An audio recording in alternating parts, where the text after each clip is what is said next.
When you enter the doors of George Dawson Middle School here in Southlake, Texas, you will walk past the bust of the man this school is named after, George Dawson. For many students, George Dawson is not a well-known name, but his life is something to be remembered. Every morning I wake up, I look at a poster of a quote that my grandfather said, and it says, "It's never too late to realize your dreams." I learned to read at 98 years old.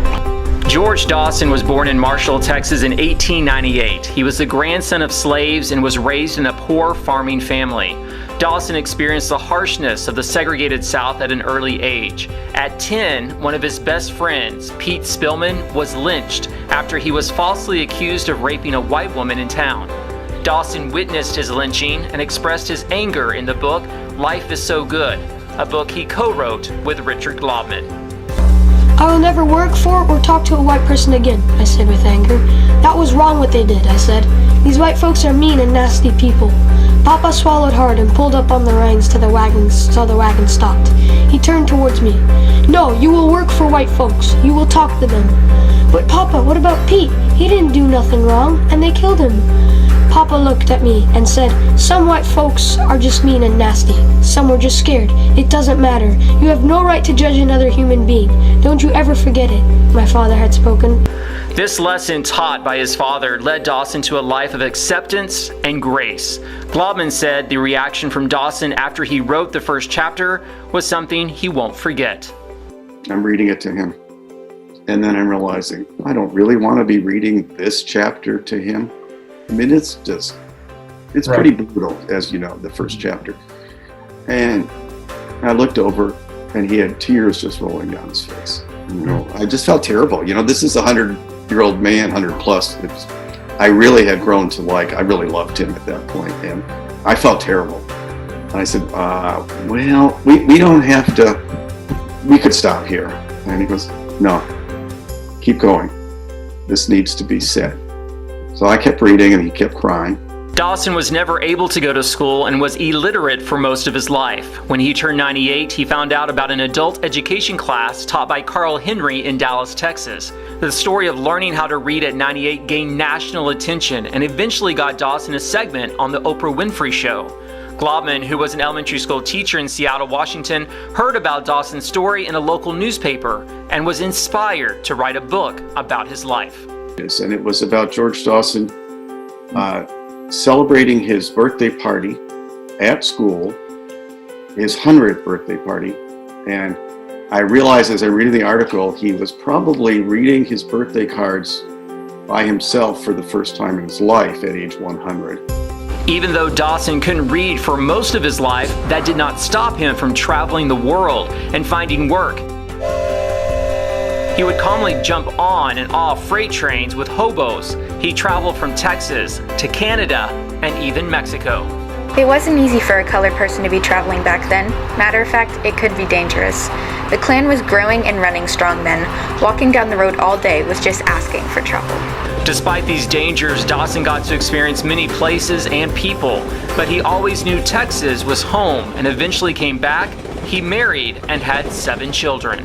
He was a lovable person. He was like a great inspirational person. He was great, he was humble, always willing to lend a helping hand whenever wherever his neighbors needed something, he was there. Dawson worked at Oak Farms Dairy in Dallas for close to 30 years. Even though he could not read, he could fix anything just by paying attention. After he was forced to retire, he started to do yard work. One experience working at a white woman's house allowed him to stand up for what he believed.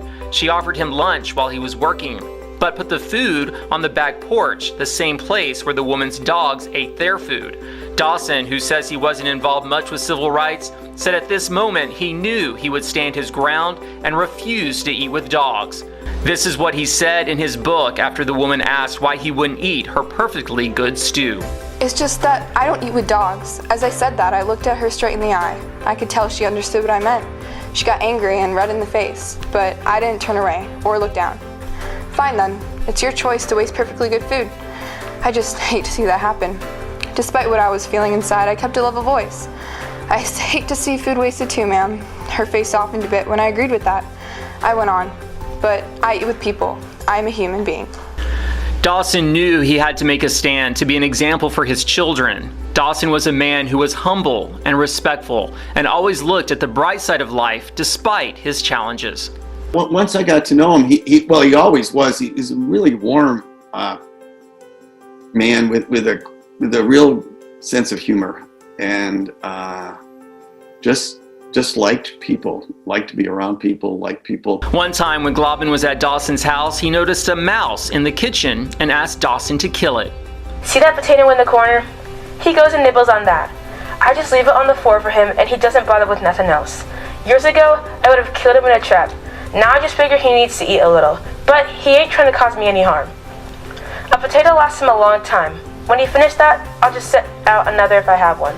All of Dawson's children graduated from high school and college. One of his major accomplishments after learning the alphabet was to sign his own name, after many years of only signing his name with an X.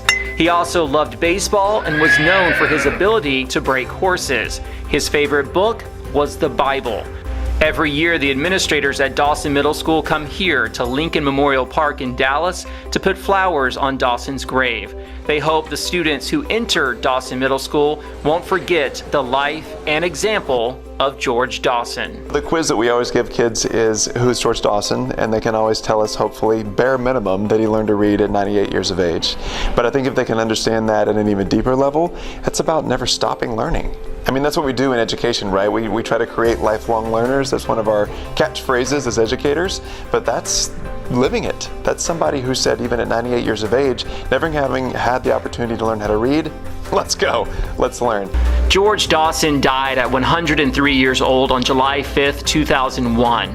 He was aware that George Dawson Middle School was going to be named for him before his death.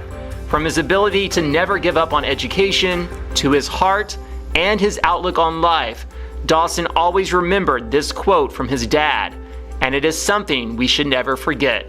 Life is good. I do believe it's getting better.